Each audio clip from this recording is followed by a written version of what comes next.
Behind me, the Olson Bridge, one of the world's longest, connects Copenhagen to Sweden.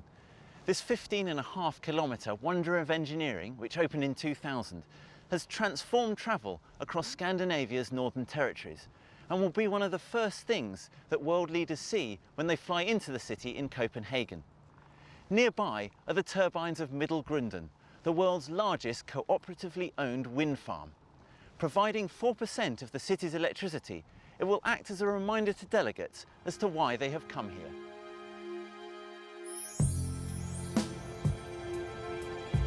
The city that is to hold the United Nations Climate Conference knows all too well that it needs to lead by example. Copenhagen has introduced a number of initiatives that aim to reduce its carbon emissions by 20% by the end of 2015. 1 in 3 of inhabitants already cycle to work. Copenhagen believes that by becoming the world's best city for cycles and increasing the number of people getting on their bikes, it will be on the right path to meeting its objectives. The biggest environmental goal for the city of Copenhagen is to become the eco-metropolis of the world. In that sense, that we would like to present ourselves as a city as an example to other and also bigger cities around the world. If you can see it working with 500,000 people, it's much more easier to persuade your colleagues in a maybe 10 million people city. The never-ending flow of bicycles here has been 40 years in the making. In the 1960s, this city was just as car-clogged as anywhere else. Now Copenhagen has 350 kilometres of cycle tracks, many kilometres of cycle lanes, and is home to the busiest cycle route in Europe. The city is developing a number of innovative designs to help encourage bike riding. We do a lot of things to increase travel speed for bicycles. For example, we make green waves for the traffic lights, meaning you don't have to stop as often. We create shortcuts, and that can be done in expensive ways by building bridges. It can also be done in cheap ways by making it possible to go through parks, to go on streets where you are only supposed to go one way in a car, but being on a bicycle you can go both ways. The increase in cargo bikes is another sure sign that it's on the right track. It's now estimated that 25% of all families with 2 children in Copenhagen own a cargo bike or a bicycle trailer. The city is also setting an example by making sure its own employees get involved in these initiatives. I benefit from the employee initiative by actually being able to ride my bike during work hours. We're not supposed to, for 3 weeks, to drive private cars or cabs at all for meetings during work hours. So instead, we're actually able to borrow a bike, or we're being handed tickets for the metro and the train, which I think is a really cool thing. Although cycling is a large focus for the 2015 objectives, it is not the only one.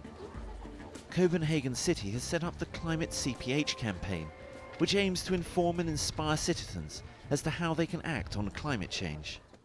One of these initiatives is the introduction of climate consultants. Citizens are able to book a visit with the consultant, who can offer them advice on how to save energy and money. Well, if Copenhagen is to reach its goal and reduce its CO2 emission by 20% in 2015, a lot of people need to participate in it. And it includes the citizen. So my job is to go out and give advice to the people on how they can make a difference. And we're not talking about big investments in new technology, we're just talking about changing the habits of people. Laura Olson has lived in Copenhagen all her life, and today she has a climate consultant visiting her home. I used the services of the climate consultant because I thought it was a really good idea. If we want to prevent global warming, we will have to make an effort. The climate consultant recommended lots of small things that I could do, things I would never have thought of myself. We talked about the setting of my television, we talked about my refrigerator, we talked about the way I cook my food, and the funny thing is, lots of these things, I won't have to change the way I live. But by changing little things I do, I actually save myself money and help the environment. It's estimated that citizens save an average of $260 a year after a session with a climate consultant.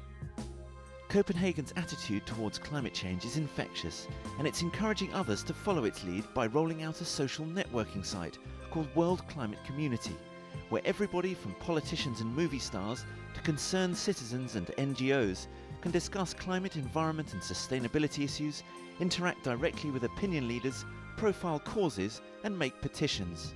The World Climate Community is an environment and community webpage for all people interested in climate change and environment issues.